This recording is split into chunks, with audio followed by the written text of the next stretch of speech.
Hey guys, it's Carson XI here, and I'm back with a how-to video on how to make a cool font to go in your YouTube video. I actually learned how to do this from Justin the Oreo, who has his own YouTube channel, which will be in the link below in the description. But he made his video back in 2016, so some things have changed, a little subtle stuff, but there have been some changes, and getting drop shadow is slightly different. Plus, he has several different videos that pretty much get this point across. I wanted to compile it into one video. It's pretty simple. What we're gonna do is we're gonna use paint.net. But first, let's jump into how to get paint.net.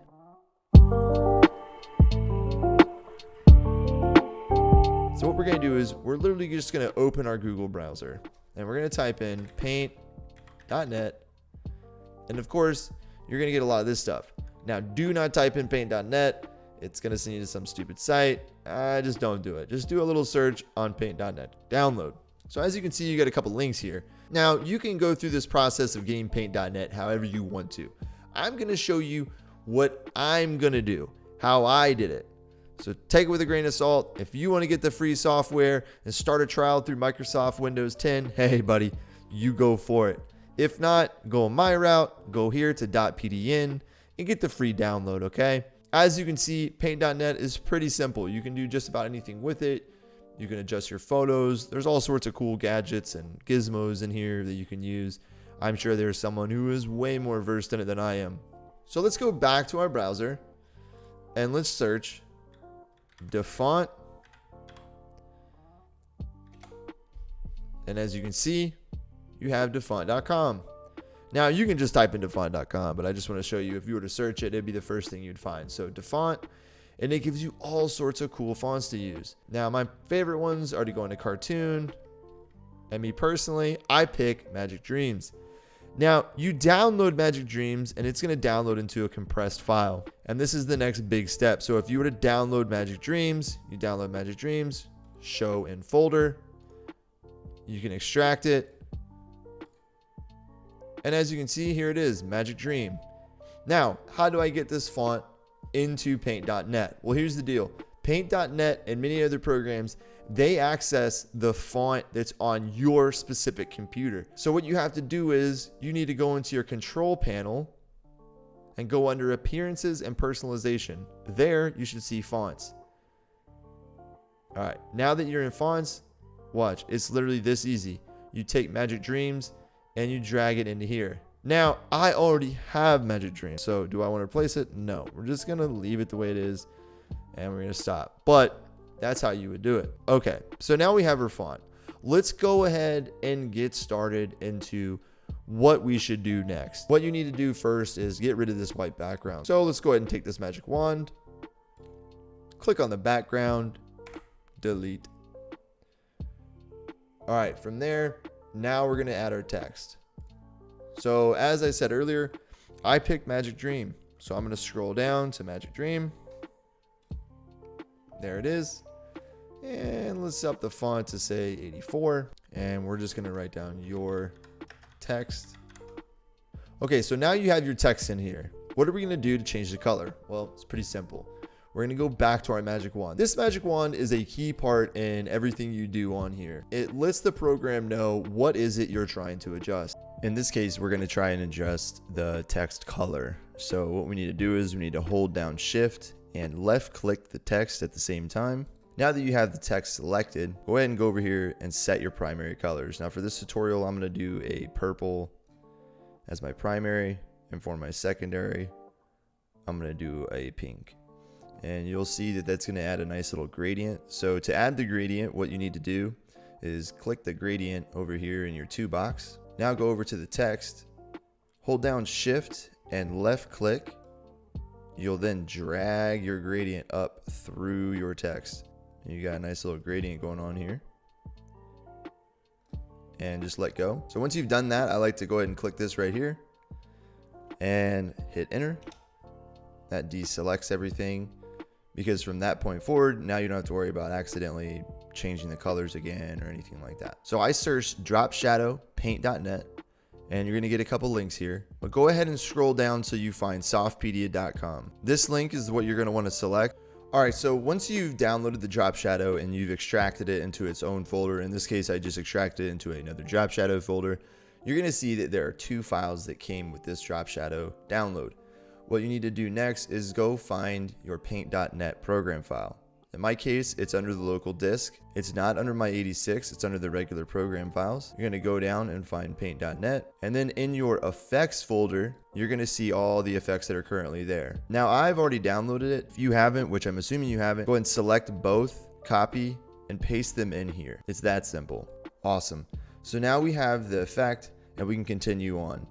This is the part where we're actually going to need to use the drop shadow, but first, let's add a new layer to get it going. If you don't see this layers tab down here, which you may not on default, go ahead and click F7. F7 will toggle your layers window. Now that you have your layers window up, go ahead and select add new layer.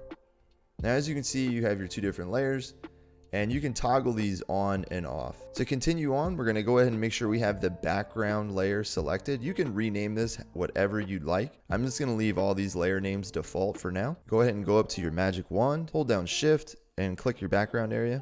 From there, just directly to layer 2, left click it, go to your paint bucket, select the black, and left click in the box here.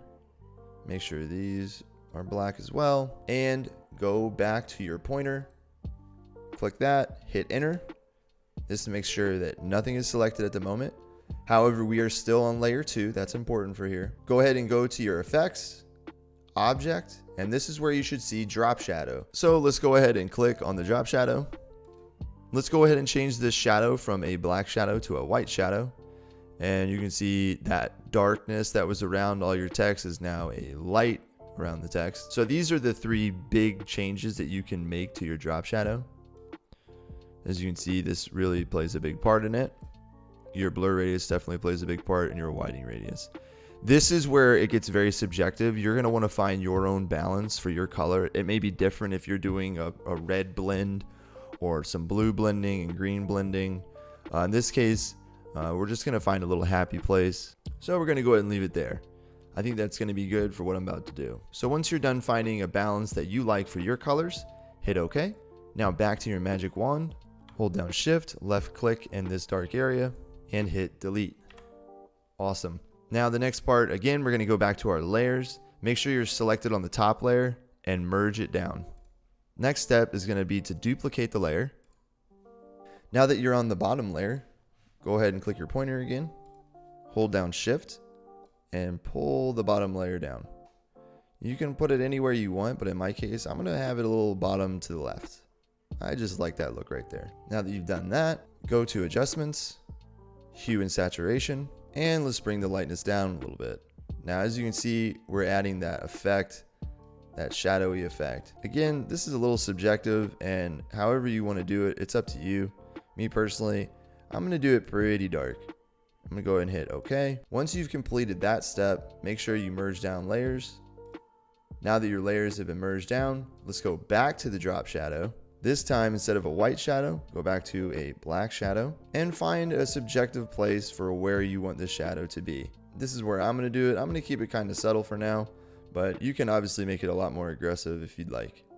All right, cool. So now all you got to do is just save this text. When you go to save it, don't worry about any of these settings. Just leave it on auto detect and hit OK. Now that you've saved it, let's go ahead and open a picture of some sort that we're going to throw this text over and see what it looks like. So I'm going to use a picture I took when I was playing Escape from Tarkov.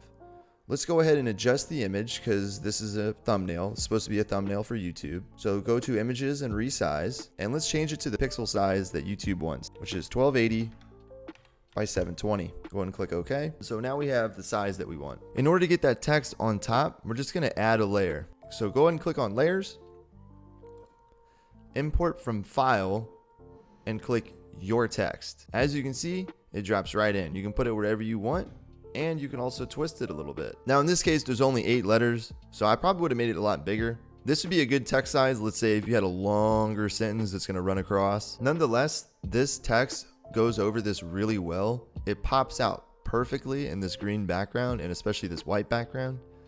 But if you were to put it down here, maybe it's not as noticeable to you, and the shadow is definitely not as detectable.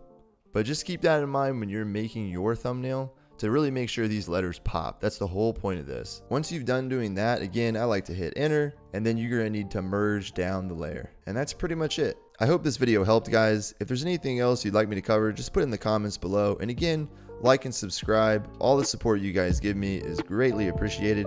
And hopefully I'll see you in the next video. Take care.